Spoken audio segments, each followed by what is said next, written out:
So today we want to hear from our speakers and learn a few things on how AI, machine learning, deep learning, and so on can actually add value to what we are trying to do regarding responsible gaming practices and when.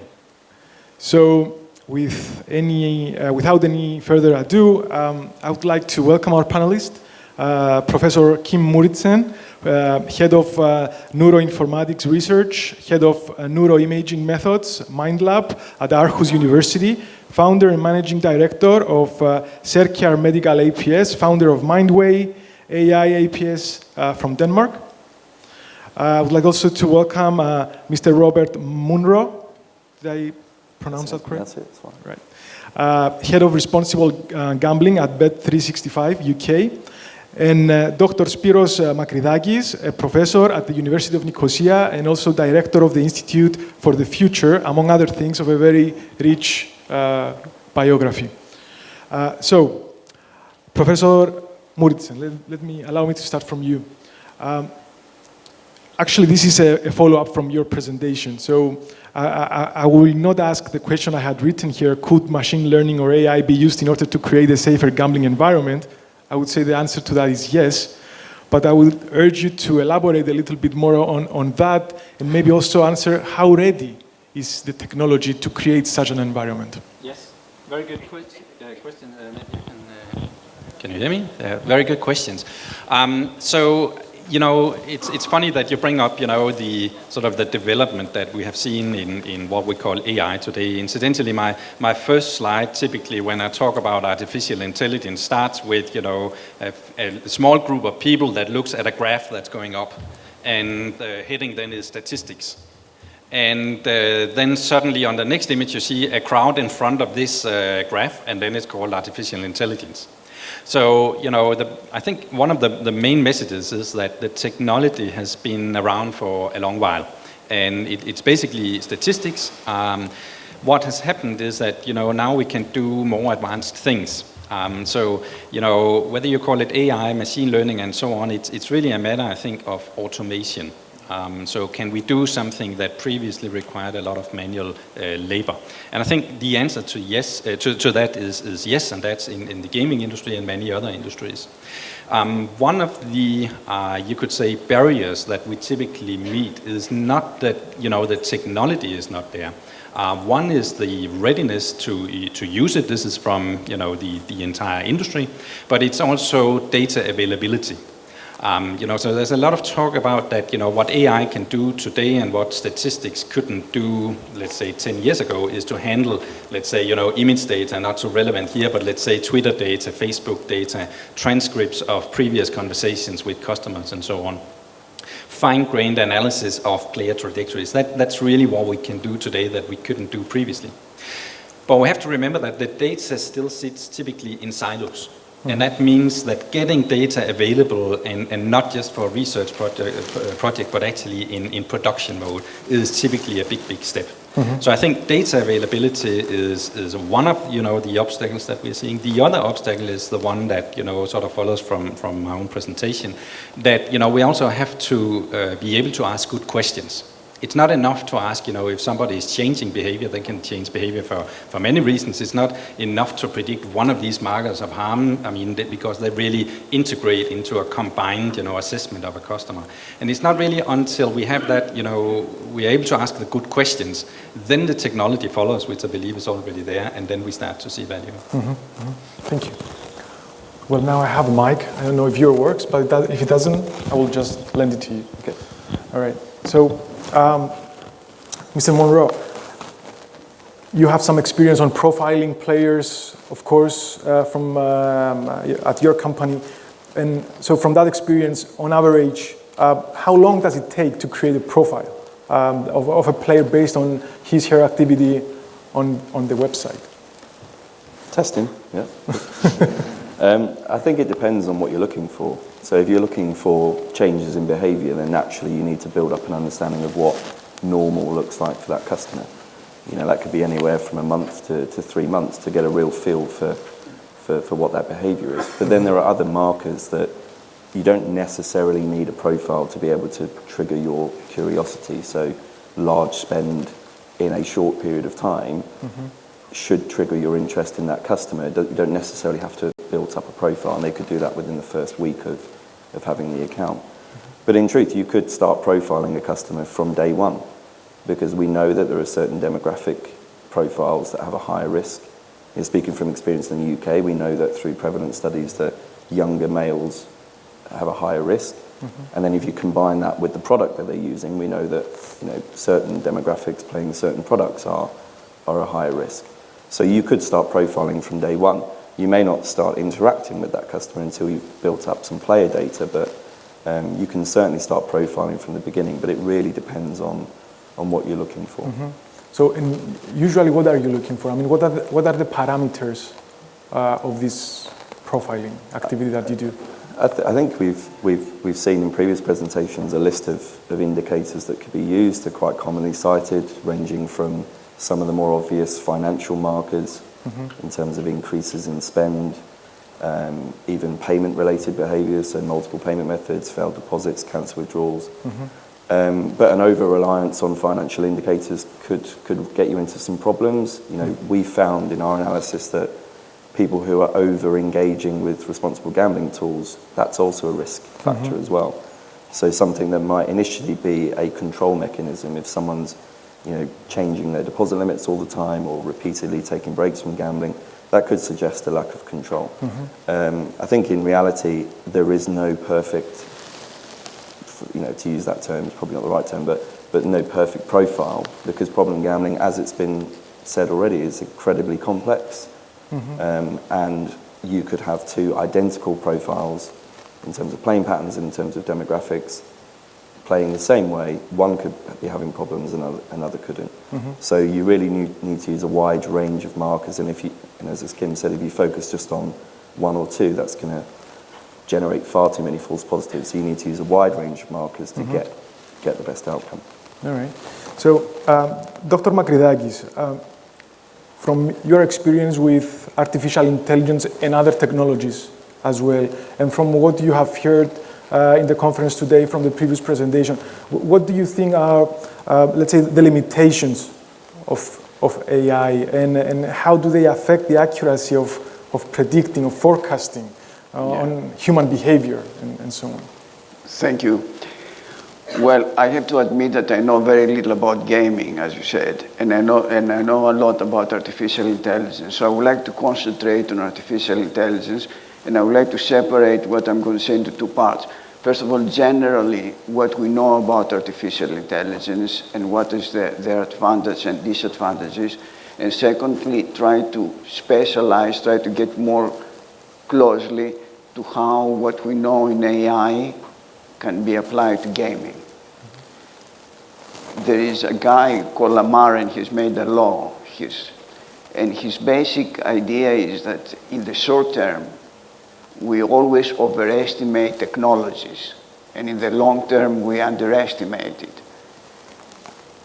To explain this, for instance, by this year, we should have cars driving on themselves in the streets of Nicosia and other big cities. Well, now the new thing is that it's going to take maybe another 30 years or 40 until such cars will drive on themselves. There's a lot of hype about what artificial intelligence can do, that in reality it hasn't materialized. The opposite is also true. For a long time, in the 18th century, there was a debate whether cars are going to substitute horses. At this time, they didn't believe that it was going to happen. Imagine at this time that you should have told somebody that 200 years later, we'll have cars driving on themselves in big cities. It would have been impossible. So everything that we have to think about what AI can do has to come into these two directions. There is no doubt that in the long term, AI will do everything, and it's going to compete with our own intelligence. It's going to do amazing things like what we see in the movies. However, it's going to take a long time for this to happen, okay? So we have to start with this. The second thing that it's very important is that AI can do some things extremely, extremely well. For instance, image recognition. Kim was talking about images. When AI can recognize cancer in X-rays much better than doctors. The same is true in some other things. In speech recognition, in text recognition, AI is improving tremendously and it's competing with us. However, apart from this small area that AI does superbly well, including games, it's very dumb in practically all other tasks. AI doesn't understand anything, doesn't understand meaning, doesn't understand causalities, doesn't understand anything that a one-year-old kid will understand. And we have to start from this and we have to accept this because that's the reality of today. And if we start with this and go now to how we can apply AI to gaming, I agree with all of the speakers. Yes, we can monitor, we can track very well somebody who plays games, and we can give messages and we can monitor what is happening and we can tell him to do this or that and what are the implications. This we can do, but this is not AI. That's computer monitoring. And as a matter of fact, if we go to a step further and we use blockchain, something that we do very well in the University of Nicosia, we can improve a lot this monitoring, this tracking. And if we connect this with, let's say, the income or the debts that this person has, we can do a lot of things to improve it to a great extent. However, if we go and say, can we affect the behavior of a gamer? The answer is, at this point, we cannot do absolutely anything. And I will disagree a lot with anybody who says the opposite. It's going to take a very, very long time to go into things like behavior.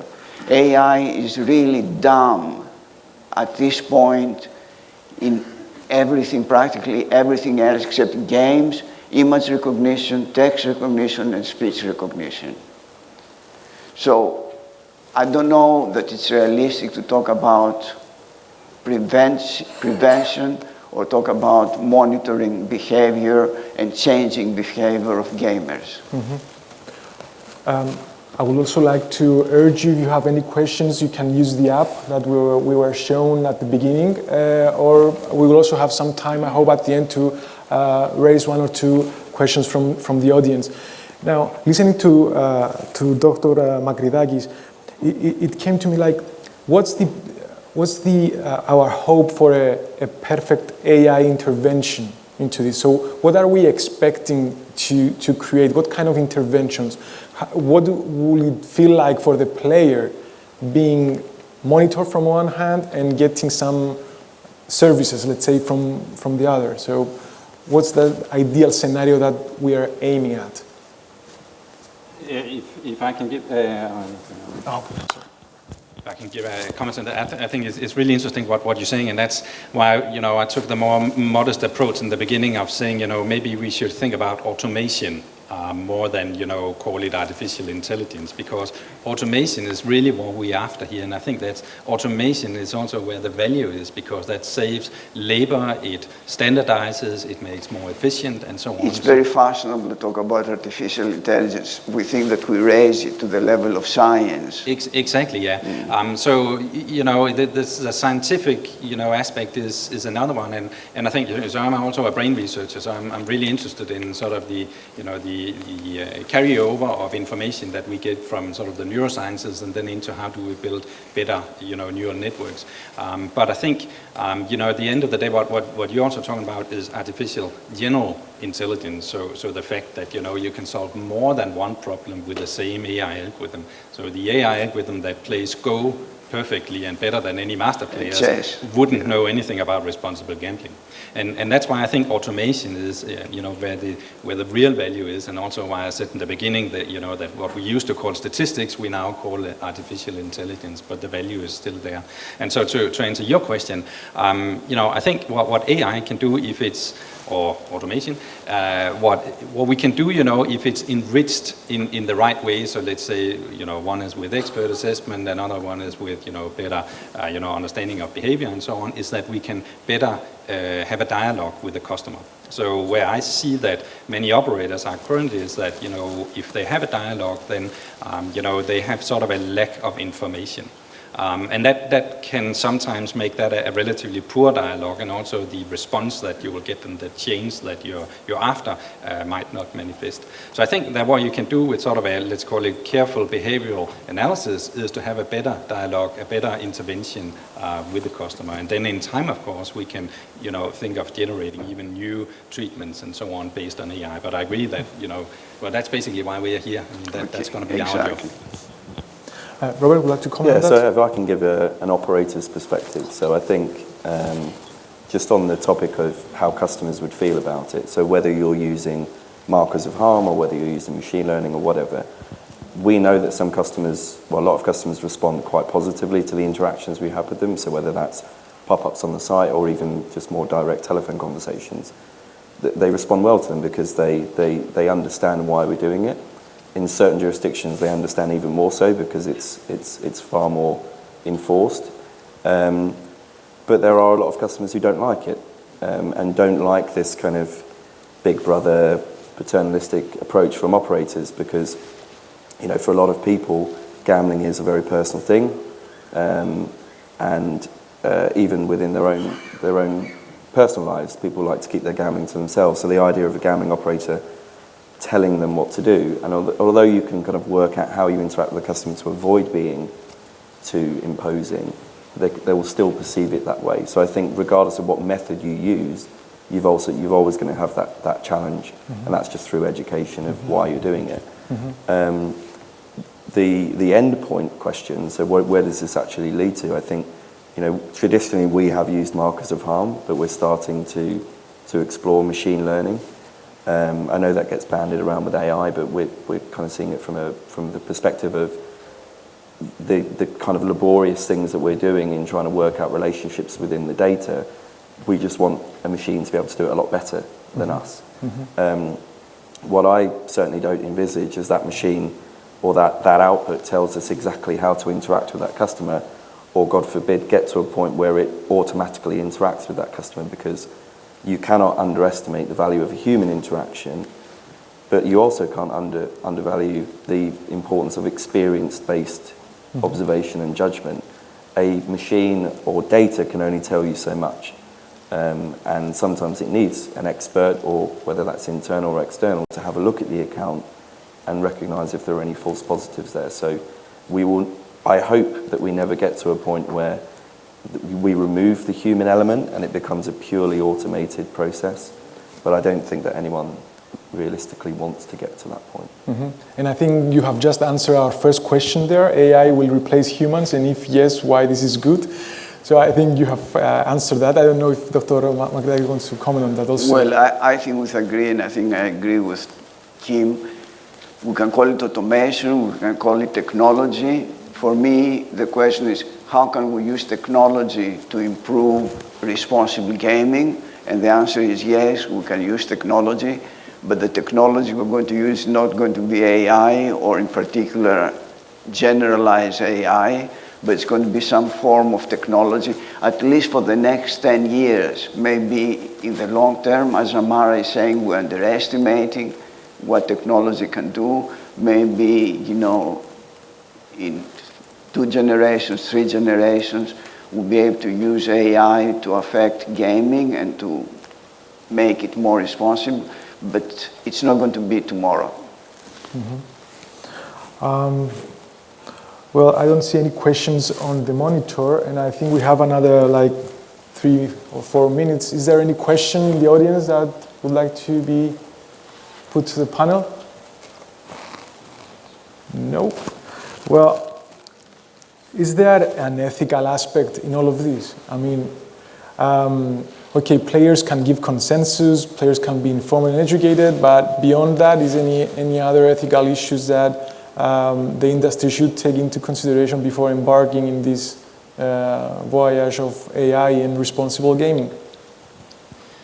You could say that what we see in other fields, and we'll probably also see here, is bias due to data sampling.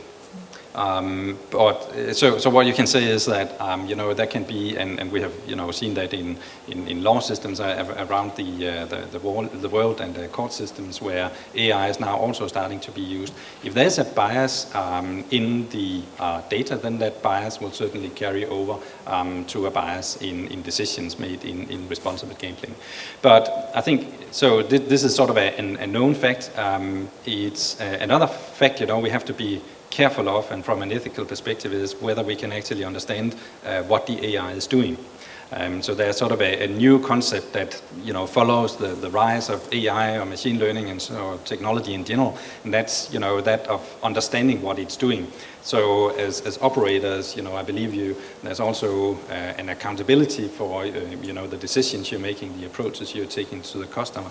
So if you have sort of a black box system that doesn't really elaborate on why it thinks that somebody is at risk, then it will be difficult to have the dialogue. And therefore I think one of the important things, also one of the technologies that while AI is certainly on the rise, then one of the parts that's missing so far is really a greater focus on explainability and accountability. An interesting question is that all this sounds rather reactive. Is there any way of using AI in a preventive way? Of course, I understand that you first need data, so you have to have players actually behaving online and so on, you monitor and so on, but any response to that? I think it is a preventative approach. I think it wouldn't be seen as a preventative approach if you set your threshold so high that you're seeing people after the event. The better we get at forecasting people early in that trajectory, the better.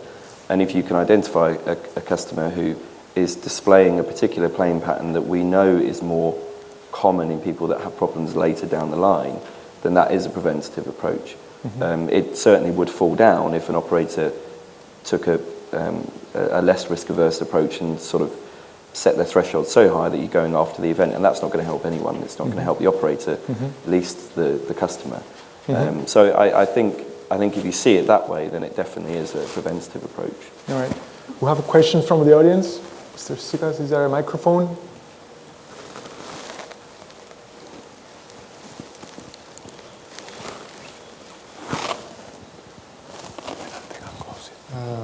Thank you. Congratulations to the organizers for this excellent conference. Just a different approach, a different question. I have been involved in innovation programs for 3 decades now, and I have a feeling that social innovation and real societal innovation, like this excellent platform here we see today, I have a feeling that they are not getting their fair share from the funds, especially European funds. The new Horizon program 21-27 is 100 billion euros. There's nothing wrong with AI, but on the other hand, we see billions of euros used to teach robots how to open a doorknob, and still they're not there yet. And I don't see such excellent platforms here getting their share to solve real societal problems. In a nutshell, I would like to see basic research coming closer to real societal problems. Congratulations once again for this excellent platform. Thank you. I think that would be a statement that many of us will agree. So I don't know if you want to comment something on that, or I think we are in line with that. So I will leave it there. If there is no other question, yeah, please.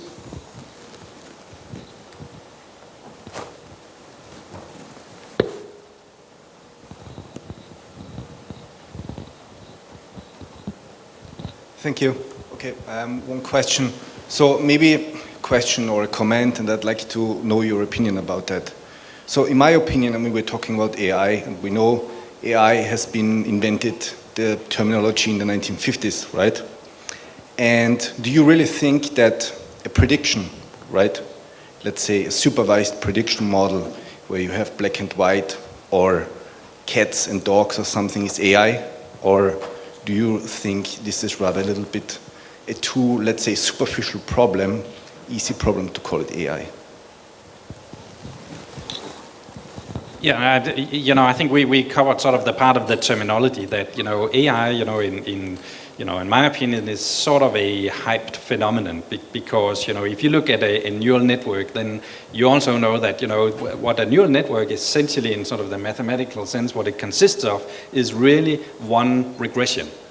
So it's really one regression that you then have, populated and made a hierarchy out of it, but the basic building blocks are, still you could say basic regression. And therefore, you can always say that there's nothing new under the sun.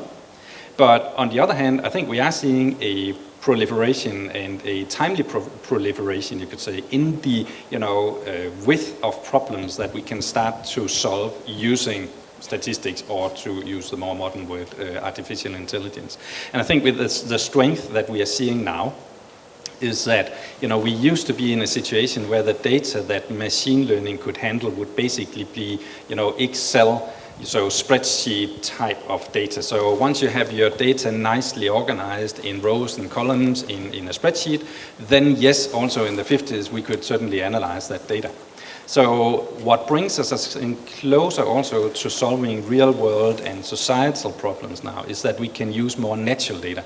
So I read somewhere, I don't really remember the number exactly, but it's something like 80 to 90% of the entire data volume, in a very broad sense in the world, that's actually not organizable in spreadsheets. So it means that, traditionally we could only analyze, let's say, 10, 20% of the collective data volume in the world.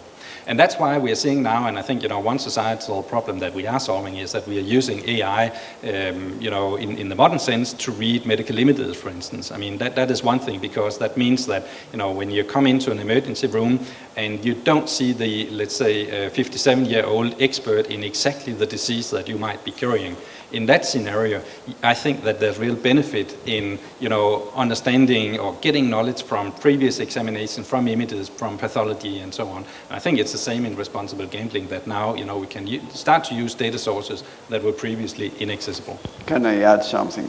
Yes. I think that, well, there is a very interesting book. It's called the Book of Whys, written by a guy called Pearl. And basically what he's saying is that artificial intelligence is really dumb. It doesn't understand meaning, and the most important thing, it doesn't understand causalities. And there is nothing you can do without understanding causalities. And we have to understand this, we have to accept this, and for the near future, it's not going to be any smarter than a slug, okay? So we have to start with this truth and understand that for the time being, for the next 2-3 generations, AI will be really dumb. Okay, and I'm somebody, I have been working in AI for a long time, and I have written several books and articles about this, and there is a tremendous amount of hype. So let's put down our expectations of what AI can do. Okay, thank you for that. Well, it's a nice path for me to close, I think, this panel, because we are out of time. I have read a statement from, I think it was Ginny Rometty, the CEO and chair of IBM, that said that actually artificial intelligence, this technology will enhance us as a society, it will give us more capabilities. So in the long run. In the long run. So instead of artificial intelligence, I think we will augment our intelligence. Yeah. So, and with that, I thank you very much and wish you all the best. Thank you.